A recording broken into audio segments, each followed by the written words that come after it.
near or how far, you are invited to a platform where we uplift, encourage, and motivate you to be exactly who you are. Soul ties, soul tribes, solutions, and soul infusions. Come join us as we overstand and undo the divinities that have been placed amongst us on this very land. So what can you expect? Crown checks, temperature checks, microphone checks. Wait till you see what's next. Welcome, Soul Star.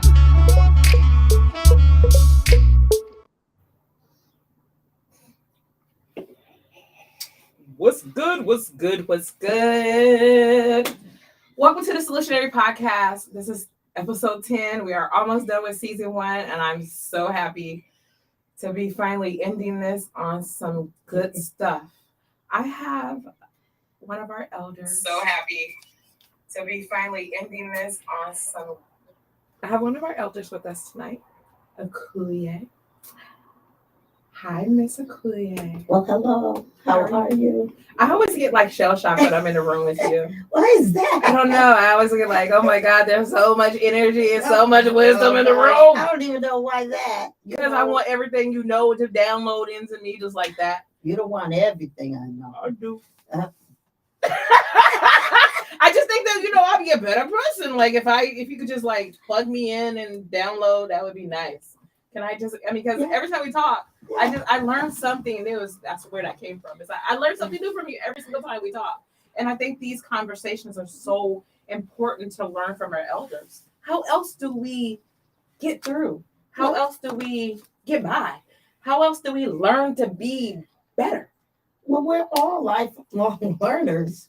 And I would hope that, those that have been given long life can share some of their life experiences that would help, our young people, help their families be able to understand,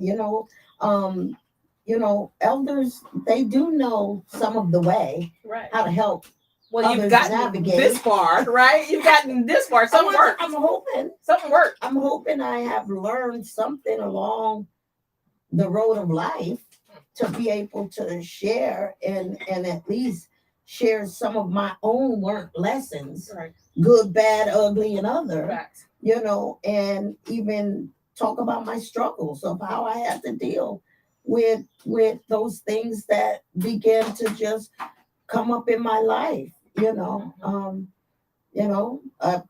everybody said, oh, like I didn't have a perfect life, but I've always been transparent enough to say, no, I done been through some rocky roads, Transparency, that's a hard thing to do. Well, yeah, because nobody wants to talk about you was hooked on drugs, you was hoeing, all of those things that is real life, that you was running, and you was doing the X, Y's, and the Z's, all those things. But, life will present itself.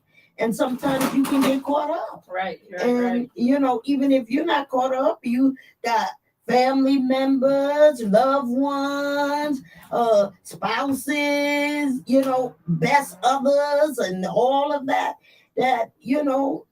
sometimes you're in those relationships and you're affected by those relationships.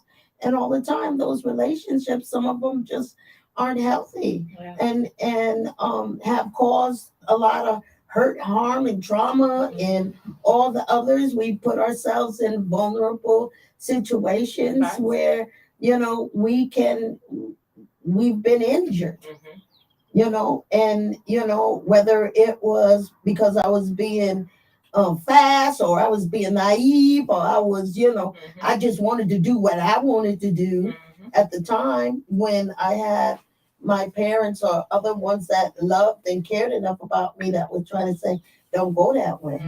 They knew, because they had already went down the similar road. The road. My mother would always say, don't suffer like I have to.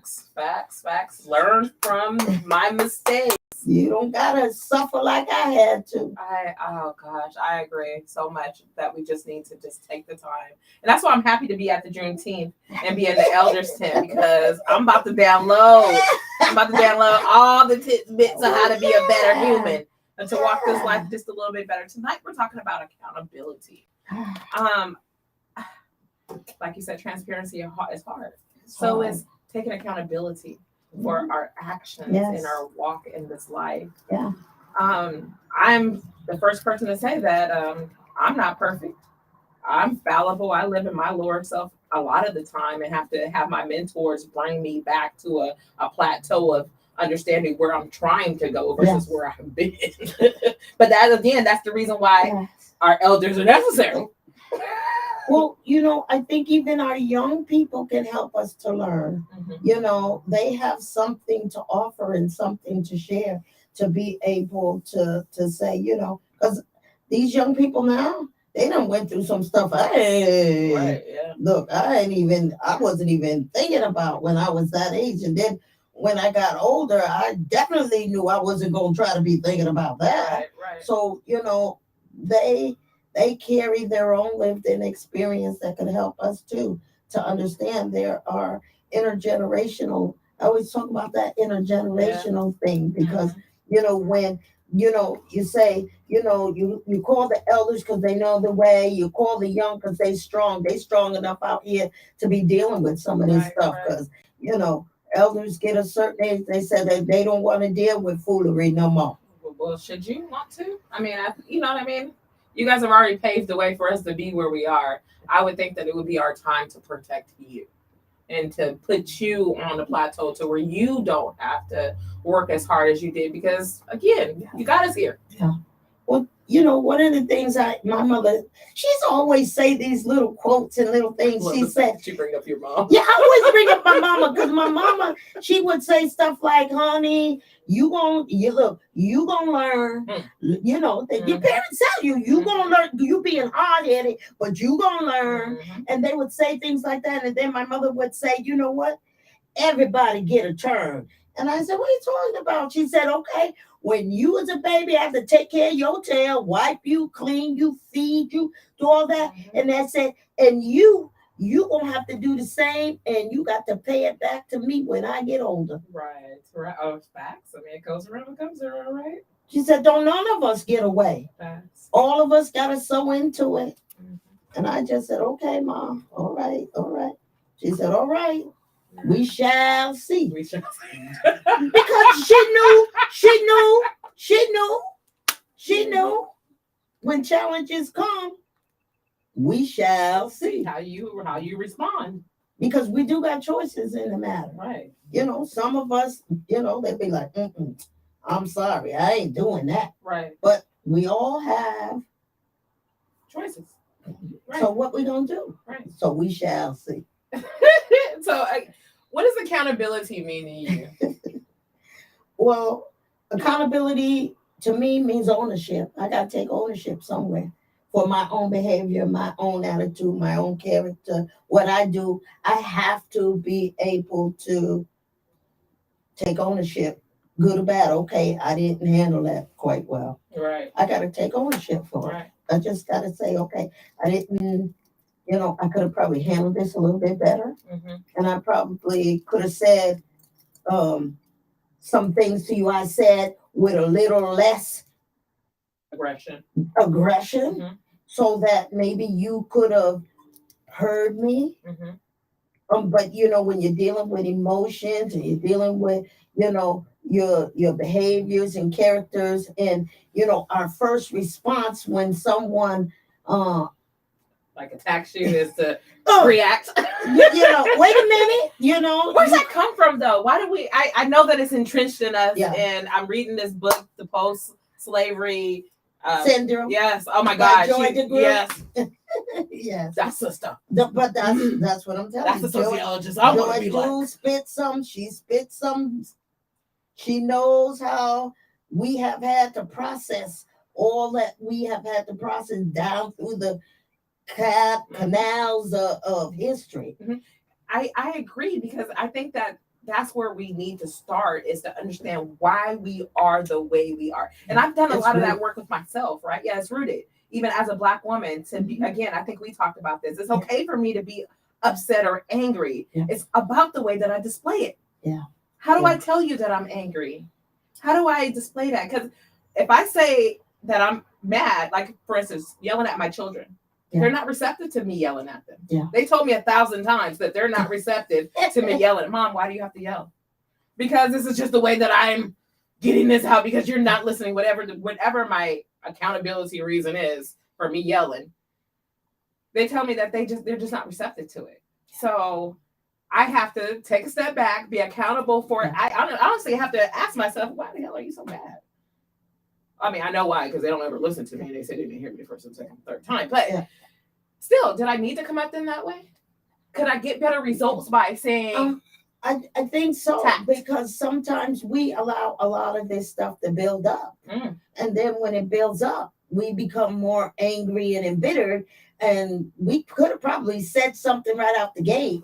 But then when the occurrence keep on and it's like layer upon layer upon layer upon layer, and then you come out with the bam and the and the because it's all there, right? Because now you just it's layers and layers of aggression, because you be trying to call them, can we sit down and talk, and it's like turning a deaf ear. They don't want to hear that, or they don't want to right now. No, I ain't. And I'm like, okay, so I guess we're gonna have a hard time getting this stuff resolved. Because nobody want to come to the table. Nobody want to talk about, hey, I'm trying to say, can I talk to you? Can we sit down so we can work through some of this, all this that's being built up? You know what it sounds like? As a sociologist, we talk about individualism and collectivism a lot. And it really sounds like a lot of people, when they don't want to take accountability, is them living in their individual self and not thinking about the collective. First of all, it's a protective barrier. They don't want to be ousted.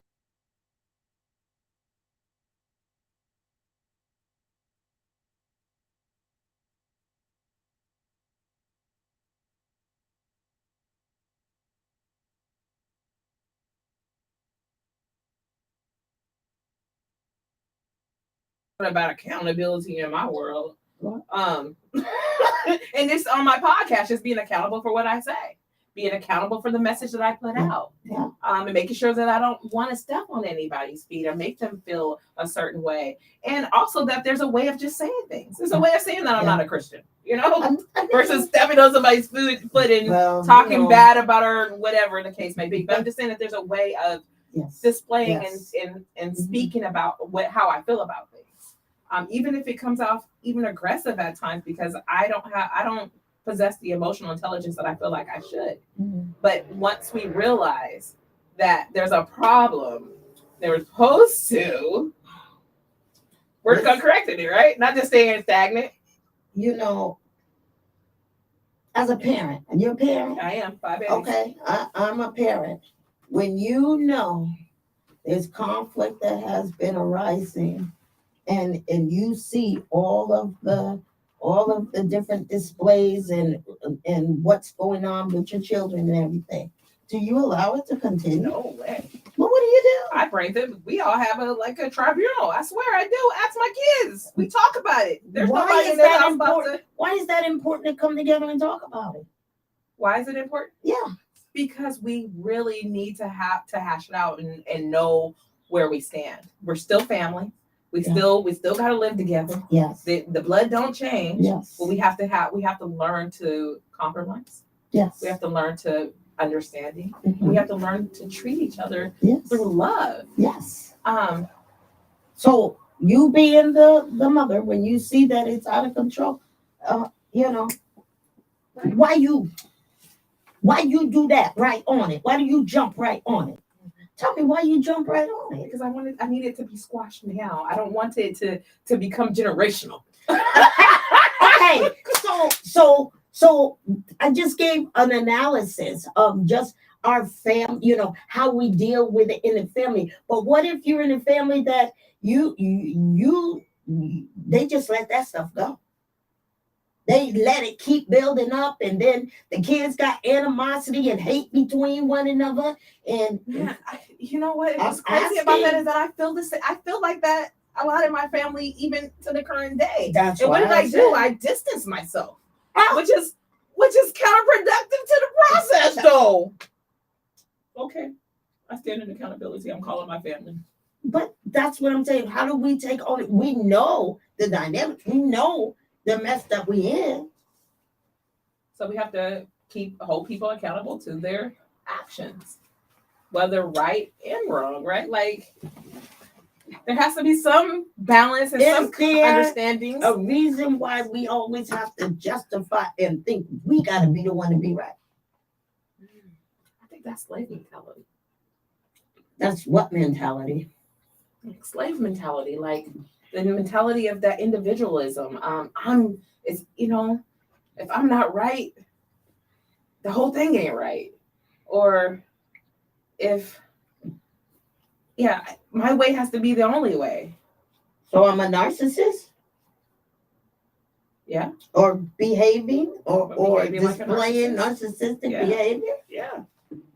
Which is counterproductive to the family, if you want to say. Well, I'm just talking about what are the things that are manifesting when we find ourselves in these situations, and then how do we deal with it? Am I have to be so right that I can't tell you, can we talk, or can you forgive me, or I'm even sorry? Right. No, we shouldn't live there. I've worked with kids over the years, preschoolers, or elementary students, middle school students. When stuff break out, we said, now let's come together. We're going to find out what went down, what happened. And then we're sitting there and we're going back and forth with the young kids processing it. And then we say, kid, do you think you did something wrong? No. Did you think you did something wrong? Well, he hit me and she did. I mean, we're not getting to the roots of why it even started to begin with. That's right. And so when we can't get to the root, that's a problem, because it will continue to occur. That's when it becomes generational. And then it even becomes more, it has a stronghold. Yeah. It keeps getting deeper and deeper and deeper and deeper. Yeah. And then one day I'm going to come in and it's going to be physical violence perpetuated. Before it was name calling, and then on the playground, then it was kicking, then it was spitting and pulling hair. Are you saying that us adults are acting like children? But I get it. We didn't learn it from that point. So how does that transition into our adulthood? Right, in our adulthood, because we never dealt with it, even in our developmental. All right. Well, you have to see it first. Well, yeah, but guess what? You don't want to acknowledge it. How do you get somebody to acknowledge that they're not right, or that compromise is necessary? Like, how do you get somebody there? How do you groom somebody to understanding that there's three sides to a story? Yeah. First, you gotta sit down and want to tell the story. We gotta know the story first. I'm just saying. Mm-hmm. Yeah, I agree. What's your story? Right. What's my story? Right. The other person. Well, tell me what happened. Where's the stories? Because then you'll be able to come and glean and get some better understanding. Right. But I'm over here saying, well, I'm over here, I want to fix it, but you don't. Right. Counterproductive. Why you don't want to fix it? Because I want to be right. Okay. And it's okay. Mm-hmm. Because we all going to be right in our own eyes. Right. Right. Yeah. But is right? Nope. Can right be wrong? Yep. What? How can right be wrong? Very easily. Because your perspective is only your perspective. What are you measuring it? But where's your measuring rod? Right. Truth is your measuring rod. I know, but truth can be wavering at times. What, my truth? Yeah, my truth versus your truth may not be the truth. So how do we compromise when my truth isn't your truth? First of all, I need to hear what your truth is. My truth is that I woke up this morning mad at the world for no good reason. And why were you mad? I don't know. Because I woke up in hell. So you're mad. So you perpetuate all of that anger on me? Because you're mad. Isn't that the same thing we do like in road rage? Yeah. You see people all the time because people from behind the wheel. Right, and they like lollygagging, doing their own thing, not even paying attention to I the didn't car. know But I did that. I didn't know I did that. I'm sorry. Child, I was walking down the street, and I made eye contact with this young man, and he said, "What the?" I mean, cussed me all the way out. I was like, "Well," I said, "That brother got a problem." Yeah, and you know that they started turning. So should I have responded to him? Well, you too. Right? No. I just got right up in there. No. That would have been counterproductive. I'm just saying, we got a choice on how we're going to respond to. You're right. To all it is. Right. It is our choice on how we respond. You're so right. Like it's funny because I used to tell my kids, who's responsible for your actions? That's you can ask my children now, who's responsible for your actions? They know me. Because that person didn't do it. That person didn't do it. Who did it? And I can say to this day, none of my kids are in jail. Thank God. Who did it? Right. Who did it? Whose problem? Whose fault is it? I'll tell you what my father used to do, child. We'd be getting in trouble and everything, and nobody wanted to snitch. Everybody got in trouble. Yeah. You think we all didn't get a whooping? Lined us all up. Right. He said, "I'll get to it." Right. And guess what? My sister would start crowing the minute she started getting that tail toe up. She started crowing. She wasn't gonna get no whooping from me. So of course I always was in trouble. Deborah couldn't hold water.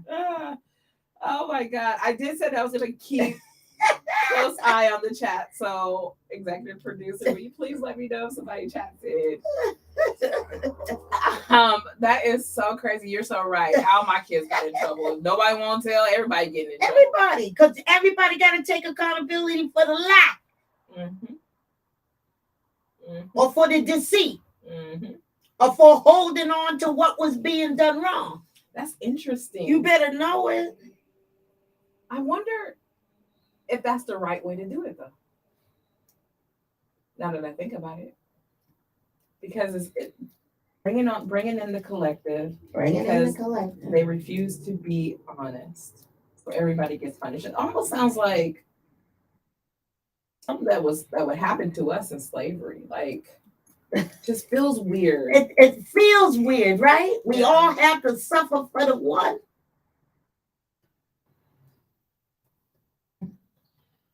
Well, I think that's what's going on now in the Black community, period. How you figure? Well, tell me. Make me understand. I feel like we are, when we have negative things happen in our community, it backlashes on all of us. I think that in many ways. I think we all suffer. I think we all pay a price. It says questions for the elder. Can you give us 1 to 3 or 1 to 5 steps to being accountable? To being accountable. How do we start to step into accountability? Well, you got to recognize first. Facts, right? Number 1 is recognize. Recognize and then take responsibility. You know, who's going to take responsibility here? Like when you in your house and you know, somebody just spilled the milk and left it in the floor. I ain't do it. Well, who's going to take accountability? It's there. Who's going to step up and take accountability? That's one. Right. And then how do you repair it? Repair work. How do you repair that? How do you begin? First, let's acknowledge, let's take responsibility. Now let's clean it up. Let's repair it. Let's make sure that we're moving towards repairing what that. Yeah. And then how do you sit them down and say, what are we going to do that we don't have to do this no more? That this doesn't happen again. Yes, recur. Even okay, we know milk gonna get spilled, but is you gonna leave it in the floor? Are you not gonna take accountability to clean it up? What? Right.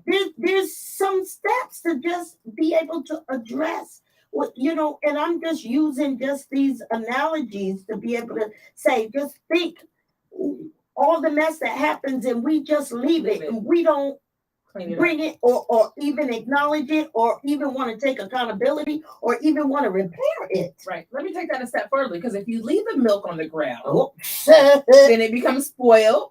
It becomes a mess. You see it. Yep. Stepping over it. Gonna step over it. So it never gets resolved. It just sits there stinking. Sits there stinking. And that's what's happening to us. We stinking. We're rotten. We're rotten. Underneath our own device, because we didn't want to take time to do what? To deal with it. To clean up the mess. Clean up the mess. But that goes back to you being accountable for your actions. Why is it so hard for us to be accountable for our actions, though? Because you know why? Because we don't want the whooping. Oh, yeah, I forgot. We don't want the whooping, and then we don't want to have to pay for things that we have done. That's just the bottom line. We would rather tuck it under the rug and even create a whole lie as to it wasn't me. I did. Oh, no, it ain't me. It was her. It's easier for me to blame than for me to take accountability. Which is weird. It might be weird, but guess what? That's the realities we living in. Right. And then you have to say what's going on in your head when you processing these things, because these things come back to bite us. They sure do. They don't go away. They don't go away. It's just like that milk. It's gonna just stay there and fester and stank, and which makes me feel like that's why they continuously treat us the way that they do. Thank you. Because we don't even take any accountability for our own walk. Thank you. I don't want to keep being at the bottom of the totem pole. So can y'all start taking accountability? Well, they talk about us like a dog. I don't even know why we sit up here like that's something that ain't happening. Right. Or something new. And you're right. This is not a new game. So we ourselves have to begin to do the work where? Right here, beginning right here with ourselves. That's like self-checking. We know that self-checking is so freaking hard. Child, please. I learned one thing. If I didn't learn nothing else in the military, attitude check. You better check your attitude. You better check your behavior. You better check your character, because if you're not lining up and doing what those orders and what you're accountable and responsible for, you're going to be the one paid for it. Right. I know. Accountability is everything. And when they say you're going to work as a unit, you're going to work as a unit. Right. Because guess what? Lives are at stake. Lives are at stake. Tell me something. Akuyea, tell me something. Okay, we on the battlefield, right? We over here at wartime, right? And we ain't working as a unit. Me and you mad, right? And so I ain't even watching your flank or your sector. I said, well, yeah, right. Expendable. Go and let her get killed. Now you have jeopardized the entire unit, fleet, everything, because you got issues with me. What I wonder is how we can come underneath these umbrellas and act like such. But when it comes to our personal, it baffles me. Child, how can we do it underneath the organization? Child. And I do it for my job. I'm not exempt. They tell me to be there, I'm there. They tell me not to be there, I'm not there. They tell me I gotta take care of this, but I don't have that accountability. That accountability to one another. Why? You better get it because it will. It seems like it's a destruction of our lives. Right. To be able to come together in a unified way and to be able to say we are working for the health and well-being of our entire unit, which is our community. Which makes me wonder, do they care? But maybe they haven't gone through that training. And because we haven't gone through that training, guess what? Our kids are getting shot, killed up on the street, and everything else is manifesting in our community. Right, you're right. And we have no control. Because why? It was a day that you couldn't even walk down the street if somebody saw you out of order. Right. You were straightened up. Right. Because they knew. To tell your mama. But because they knew eventually you saving my baby's life. Right. You looking out. But now they say, don't be talking to my child. Don't they? All your neighbor was saying is, don't be running across the street. Right? Don't you see them cars? Right, I'm trying to tell your old mama and get over here. Right. Them fighting words. Right, those fighting words. I'm gonna go get my mama to tell you off because I don't want nobody to save my life. And the village. And now the village begins to break down. There's no safety in the village anymore. Because we ain't even looking after each other. Because we ain't looking out for one another no more. That's what makes me wonder what's the mission then? If we are waving our flag of FBA or Foundation of Black Americans, FBA. FBA. If we're waving our flag of FBA. And what's FBA? Acting like what's this, FBA? Foundation of Black Americans. If we're waving our flag. Well, if we talk about FBA, now they FBI. Individualized. You're right. It ain't about us being a unified. It's all about me, and I'm getting on and I'm doing all that. Does anybody realize that they're gonna be 6 feet deep and that the work that you're doing today is for the generation behind us? They ain't thinking about this. I got to get mine. They got to do their own. See, but where the safety is when we're supported and all of our community is doing well. Right, you're right. You said it too. The health of our community is in our children. Yeah, it's not doing well. Yeah. Hey, Kendra. Good evening. Thank you for being here. Was that the only one up? Was there a question? Facts. Thank you, love. I know she's speaking some truth, huh? She's speaking some truth. As always, these conversations we're talking about deep. So deep. Well, let's talk about deep for a minute. Okay. What is deep in your definition? Because we like to scratch the surface. We don't like to go deep and get to the root cause. What's deep? Exactly what I said before. Reading this book makes me realize that it goes back. I have to realize what the cause was. The root cause. Why I act the way I do. Mm-hmm. Why are you angry? Why? Like, that's what I have to say. Honey, when they don't beat on us for 400 years, wouldn't you be angry? I'd be angry. It's in my blood to be angry. Now it's in the DNA. Right. Jordy Brew talk about that too. Yes, she does. The transform in the way we respond, the way we react, the way we behave, our attitudes, our character, all of that. Now you're talking about generational curses, right. And you're talking about now it done got down in the way of our being. Right. It's just the way we walk now. Now it's like normal. That's the norm. That's the norm. And guess what? And we don't even know the damage that is done as we raise our kids, because we raising our kids that way. It's so funny that you say that, because I just told my daughter, I was like, I know how I've approached things, but I need you to be better. So I want us to start approaching things with each other differently. And I had to pull her up. Hold up. I don't know what you're Yeah. going through today. Yeah. This is my 15-year-old. I don't know what you're going through today, but you just snapped at me. Yeah. If you don't Yes. want to have Yes. that type Yeah. of rapport, we need to build a better way, is what I told you. We just have to have a better way of communicating.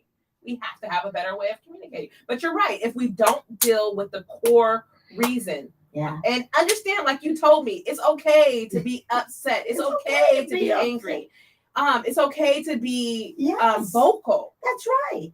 We're supposed to be, because things don't change unless we know things only change the process. But then if you let your anger turn into the way where you kill your own brother, counterproductive. I'm just saying. You made me so angry, we couldn't work it out. And guess what? I stabbed your raggedy. What does that do? Does it But make the individual higher? Does it make the individual feel like I'm just saying that's what's going down. The way we deal with anger, to our hurt and our wounding. We so hurt and wounded that we gonna hurt and wound you too. There's a saying that says the hurt. Yep. Hurt people hurt people. There were two brothers, Simeon, and I'm trying to remember his brother's name.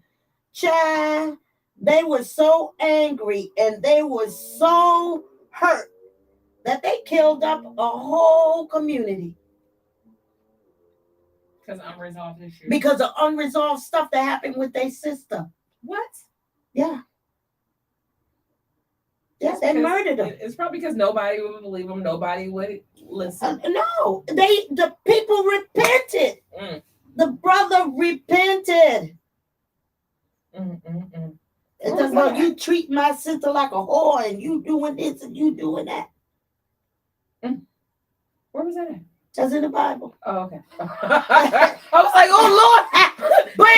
But guess what? What's a drive-by? Same thing. What's a drive-by? Y'all are so hurt, so angry. Y'all got all of this. And so what? Y'all gonna go shoot up the whole neighborhood. Because they angry. Because they're angry.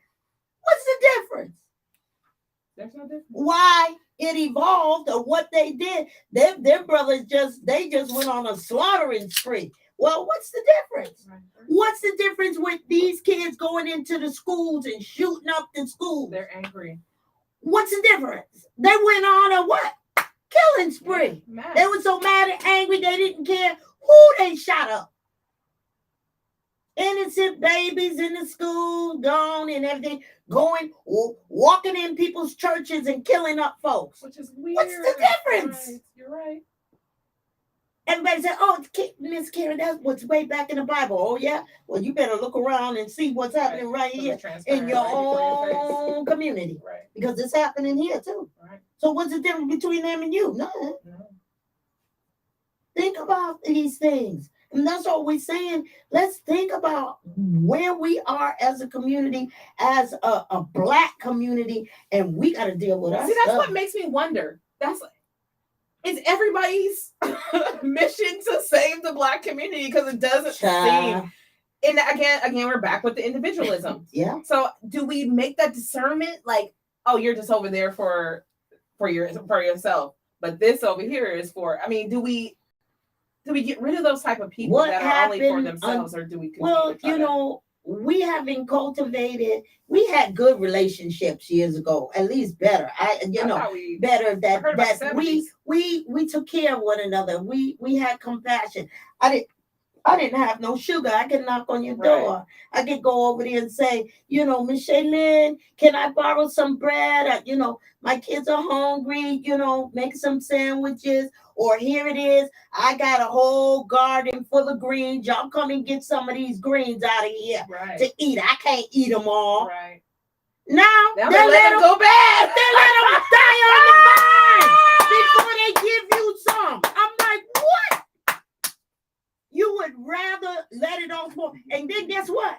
You got food up in your house, and your neighbors, they got kids, need something to eat and everything.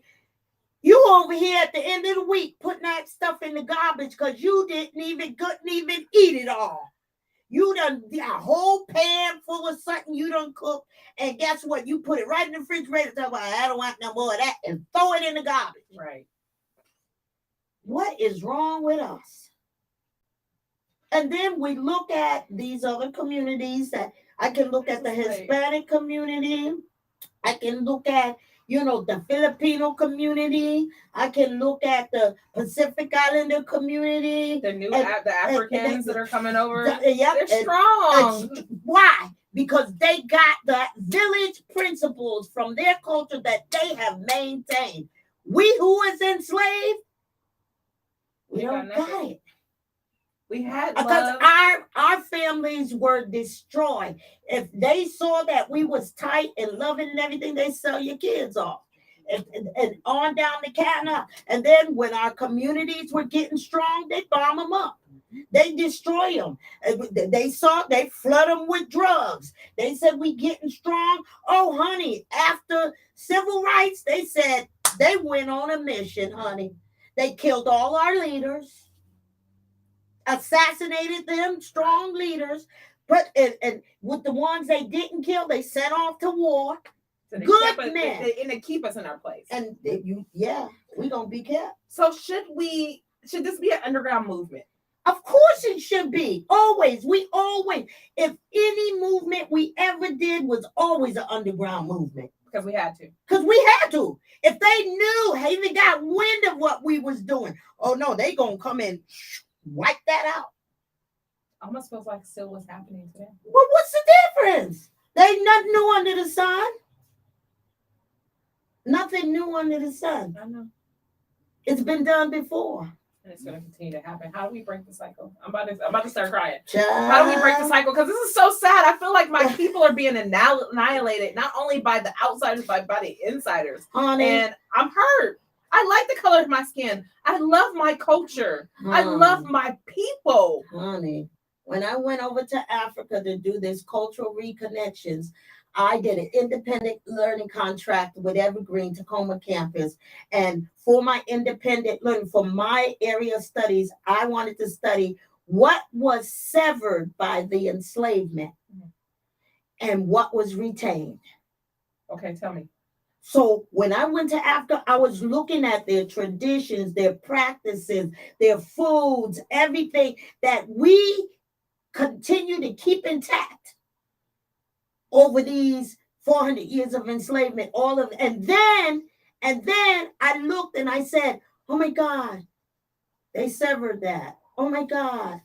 We don't work like that no more. We don't village like that. We don't honor like that. The elders, oh my God, I couldn't believe how they treated those elders and even how they treated us. They gave us their beds and they slept on the floor. Ain't no foundational Black Americans gonna do that. They fed us. They gave us their best and they stood back so that we could eat. Why don't we have that? I mean, obviously it was they took care of, they made sure that they took care of those ones that was vulnerable, those ones that had disabilities, those ones that was elders, those ones that had ailments. And this, I was just gleaming their ways of being, their Ubuntu. Tell me what we There's Sankova. Tell me what we kept. We kept, I can tell you what we kept. We kept some of our eating habits, which I was like, okay, many of us, we grew our own food. Now we just eat fast food. I remember my grandmother growing That's her own all food. of us had gardens. Yeah. My parents, this generation, don't even know how to grow their own food. No, we don't. They don't know how to feed themselves. We sure don't. Those are some things that we had retained up until recently.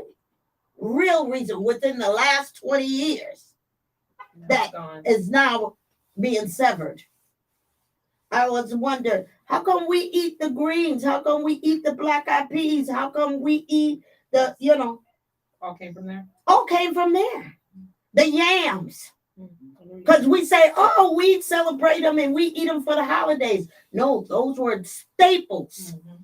And then they talk about, oh, Black folks, all they do is fried chicken and watermelon. Those are staples. Watermelon is water. That's exactly right. They hydrated themselves. You know, you eat a watermelon, you go in the bathroom.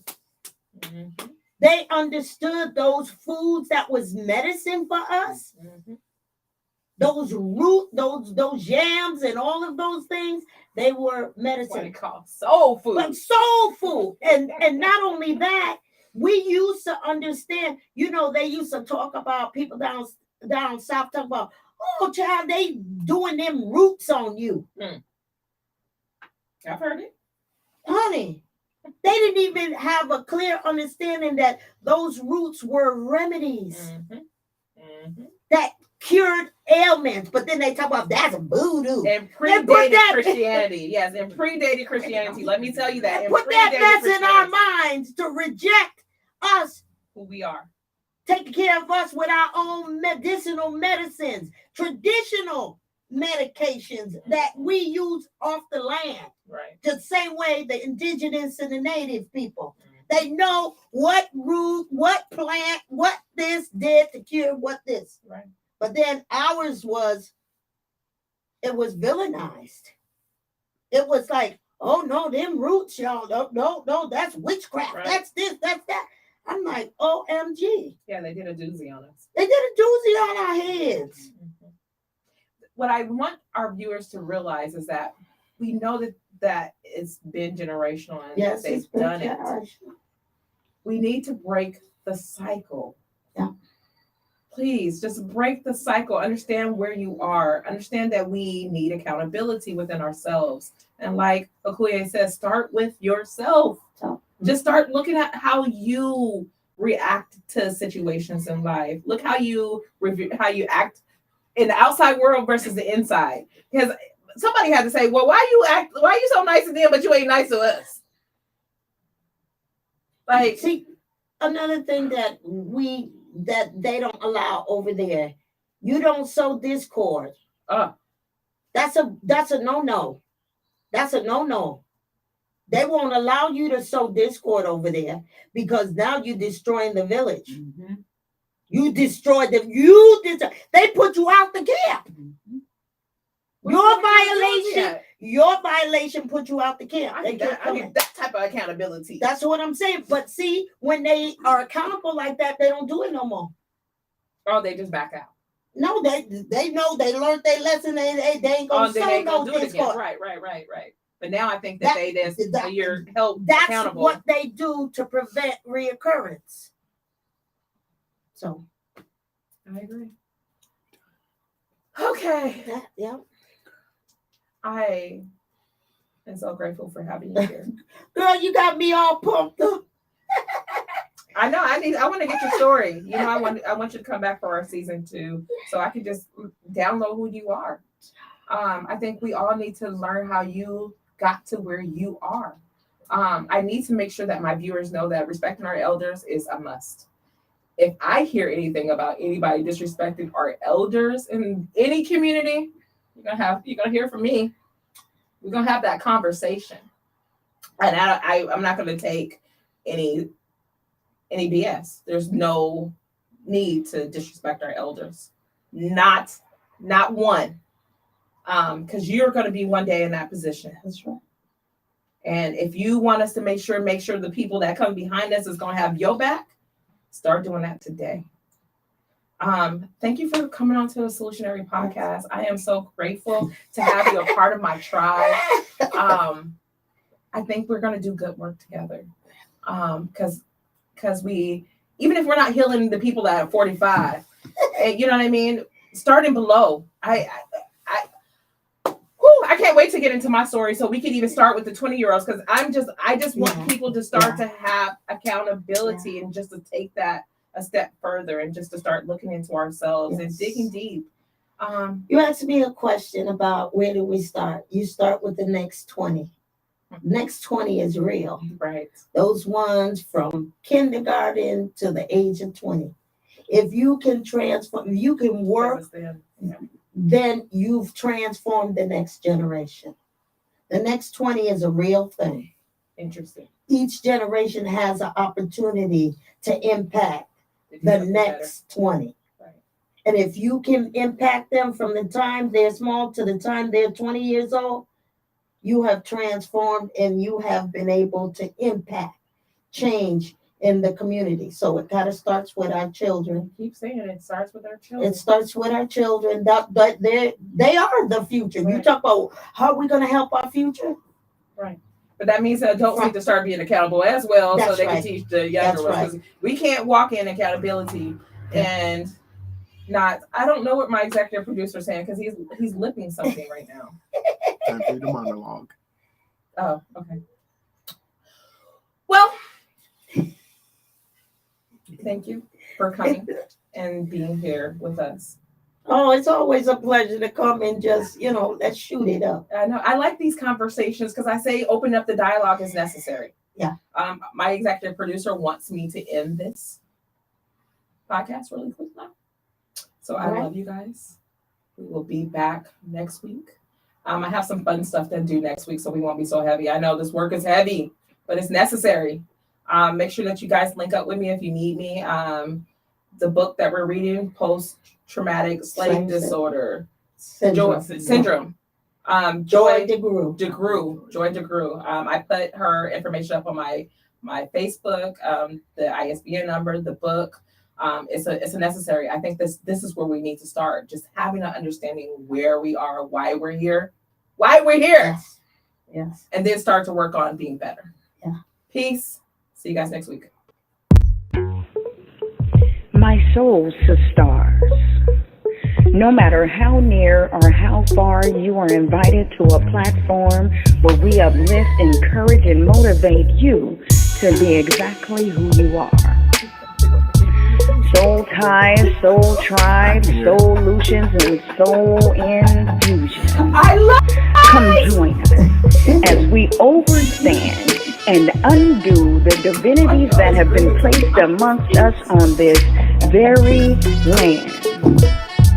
So what can you expect? Crown checks, temperature checks, microphone checks. Wait till you see what's next. Welcome, Soul Stars.